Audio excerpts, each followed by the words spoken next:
শেখ হাসিনার আমলে আমরা অনেক কিছু পাইছি, যেমন খাবার থেকে শুরু করে সব কিছু পাইছি, শিক্ষা খাতে, তারপর স্বাস্থ্য খাতে, তারপর যে কোনো ক্ষেত্রে আমরা ভালো কিছু সহযোগিতা পাইছি। সব খাবারের সংকট ছিল না, এখন যেমন তেলের সংকট ছিল, যানবাহনের থেকে শুরু করে আমরা সব কিছুতে আমরা ভোগান্তি পার পাচ্ছি।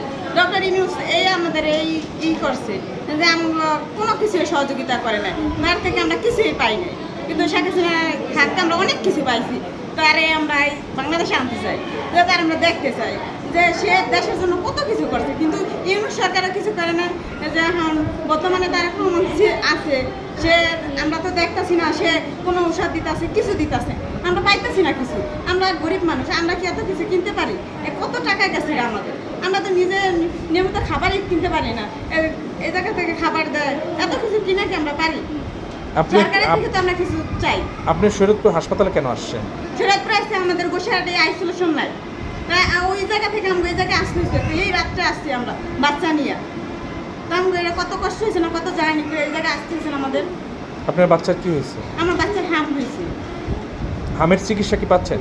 হামের চিকিৎসা পাচ্ছি, হ্যাঁ, এই জায়গায় ডক্টরে দেখতেছে, তার পরবর্তীতে আসতেছে, কিন্তু ওষুধ সব আমাদের কিনা লাগতেছে। সরকার থেকে আমরা কিছু পাই না, একটা স্লাইনও পাই না, একটা কেনাও পাওয়া যাইতেছে না, কিন্তু হ্যাঁ আমাদের এমনি কোনো টিকা পাইছিলেন? টিকা, হ্যাঁ 9 মাস পর্যন্ত আমার ছেলে টিকা পাইছে, কিন্তু এই যে এখন 10 মাস পরছে এই টিকাটা পায়নি। হামের টিকা দেয় নাই? না, হামের টিকা দেয় না।